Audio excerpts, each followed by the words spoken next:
Selain dua informasi tadi, kami juga akan hadirkan topik utama soal omon-omon warganet terkait Kabinet Merah Putih Prabowo Gibran. Dan bersama saya Diana Valencia, Anda menyaksikan Pilihan Indonesia.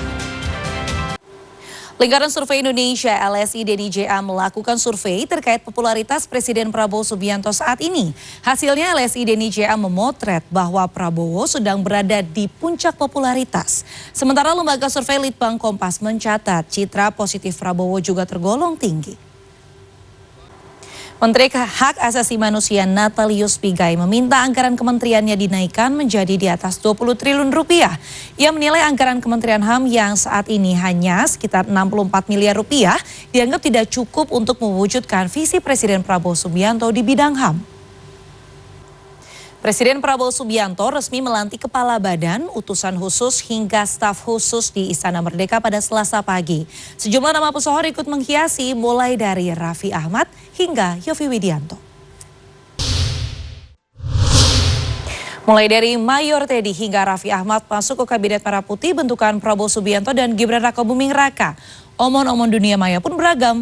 Ada yang menyanjung kabinet lintas latar belakang ini, namun ada juga yang mempertanyakan efektivitasnya. Kita akan membahasnya dengan Rustika. Kami masih akan mendiskusikan soal Kabinet Merah Putih. Bertambahnya jumlah kementerian dalam Kabinet Merah Putih membuat DPR menambah jumlah komisi menjadi 13. Wakil Ketua DPR RI Sufmi Dasko Ahmad menyampaikan Kesekjenan DPR telah mempersiapkan ruang kerja dua komisi terbaru, yakni Komisi 12 dan Komisi 13. Dasko pun menegaskan tidak ada anggaran gedung baru yang dirancang terkait dengan penambahan dua komisi tersebut.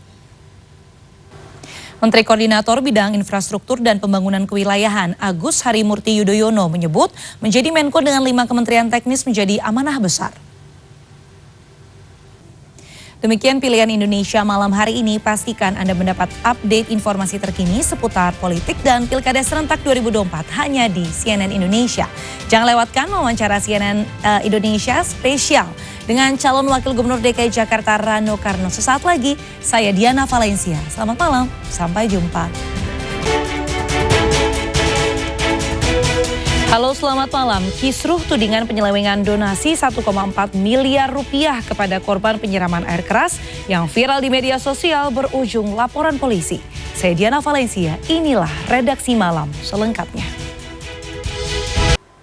Tidak terima dibentak dengan kata-kata kasar, seorang pemuda di Cilacap, Jawa Tengah tega membunuh ayah tirinya. Sementara di Kalimantan Tengah, 2 kurir sabu-sabu yang penangkapannya berlangsung dramatis berujung dituntut hukuman mati. Dan berikut kilas kriminal. Gara-gara masalah asmara, seorang pria yang sedang berkunjung ke rumah kekasihnya di Nganjuk, Jawa Timur, tiba-tiba dibacok pria lainnya hingga tewas. Setelah buron 2 hari, tersangka akhirnya menyerahkan diri ke Polres Nganjuk. Masih ingatkah Anda soal kasus polisi wanita anggota Polres Mojokerto Kota yang membakar suaminya hingga tewas karena emosi uang jatah belanja dipakai untuk judi online? Perkara ini sudah masuk ke persidangan perdana dan dengan pertimbangan kemanusiaan karena terdakwa masih menyusui anak, sidang pun digelar secara online. Kita ke informasi lainnya, tak terima dituding menyelewengkan uang hasil donasi. Korban penyiraman air keras yang mendapatkan donasi 1,4 miliar rupiah melaporkan seorang YouTuber sekaligus pemilik Yayasan Peduli Kemanusiaan ke Mapolda Metro Jaya. Sementara itu di Lamongan, Jawa Timur diduga menghina Kiai Ponpes dengan sebutan dukun pilkada. Sebuah akun TikTok dilaporkan ke polisi. Kecelakaan tragis terjadi di Balikpapan, Kalimantan Timur. Seorang anak berusia 4 tahun tewas usai motor yang dikendari orang tuanya ditabrak mobil hingga sang anak terseret sejauh 600 meter. Sementara itu di Tangerang, Banten, sopir truk terjepit badan kabin usai alami kecelakaan tunggal. Sedang mandi di sungai bersama orang tuanya, nyawa seorang bocah melayang, diduga diterkam buaya. Namun saat warga membelah perut buaya, jasad sang bocah justru tidak ditemukan. Masih di Riau, seorang mekanik bengkel sepeda motor di Pekanbaru tewas mengenaskan setelah drum oli yang sempat dipindahkan korban tiba-tiba meledak. Ruang produksi penggorengan tahu tuna di Pacitan, Jawa Timur terbakar dan menimbulkan kepanikan. Sementara itu angin puting beliung melanda desa Sertajaya, Cikarang Timur, Kabupaten Bekasi, Jawa Barat. Atap tribun barat Stadion Wibawa Mukti pun porak-poranda. Informasi ini akan kami rangkum dengan peristiwa lainnya dalam Kilas Peristiwa. Sebuah kamera pengawas memperlihatkan momen truk berisi kontainer terbalik dan nyaris menimpa seorang pejalan kaki di Amazon, Brasil. Di benua lain, serangan misil Israel menghantam sebuah mobil di Mazeh, Damaskus, Suriah, dan serangan ini mengakibatkan 2 orang tewas dan 3 orang terluka. Informasi selengkapnya kami hadirkan dalam International Minute.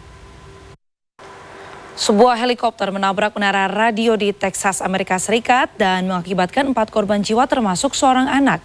Sementara itu di Sudan, pesawat kargo yang mengangkut warga Rusia menjadi korban salah sasaran tembak oleh pihak lokal yang sedang berperang.